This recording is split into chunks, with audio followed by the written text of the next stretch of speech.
Welcome to another episode of Athena Explains It All. I'm your all-knowing and ever-wise host, Athena. I know you missed me. In today's episode, Apollo was singing about a tree.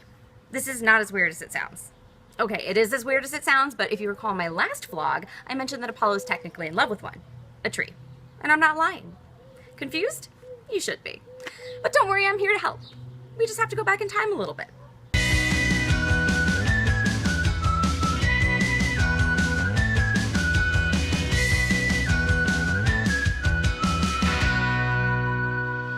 See, there's this super dick of a god named Eros. And he's not a dick because he took Apollo away from me or because he makes it so no one can fall in love with me, thus preserving my virgin goddess status.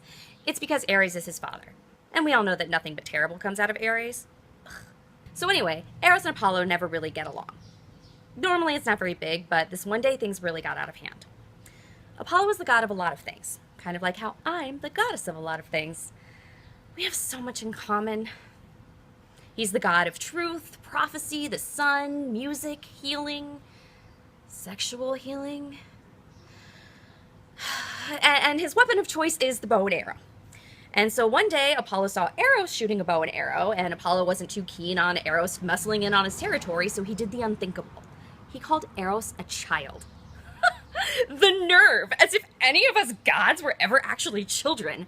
As if any of us were anything ever less than a fully formed, magnificent, gorgeous... Oh wait, that's just me. Moving on. So obviously Eros was put out, and so he set out to get revenge. Just like his dumbass dad would do. See, Eros has this power. Arrows shot from his bow can make any mortal or god fall in love with the first thing they see when they open their eyes. All-consuming love. Or if he's feeling really mean, his arrows can fill the heart with lead, causing the person to hate whomever Eros directs them at. We all know Apollo is a bit of a goddess's man, so Eros didn't have to wait long to ruin everything for me.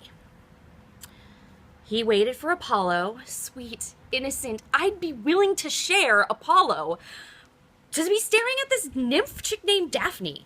And that's when Eros shot Apollo with the love arrow. So now Apollo's wooing her with his all-consuming love, and that wasn't even the bad part. The real dirty trick is that Eros then shot Daphne with the other kind of arrow. And we all know what happened next. Apollo is now in love with a nympho who doesn't want anything to do with him or anyone else. Now we get it. So he's chasing her around in this long, drawn-out game of cat and mouse, and Daphne calls out to her father Penis. Not a joke. He's actually a river god. Also not a joke. Like a little bitch whining about how she doesn't want Apollo or any man to pursue her ever again.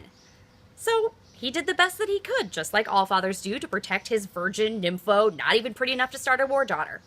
He turned her into a tree. A laurel tree.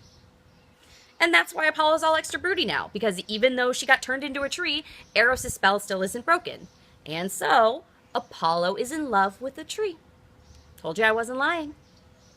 And now he sings to her. A lot.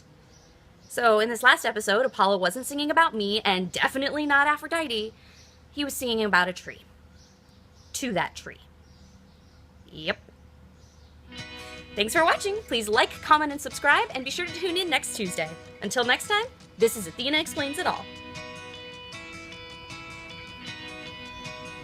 She is a pretty tree, though.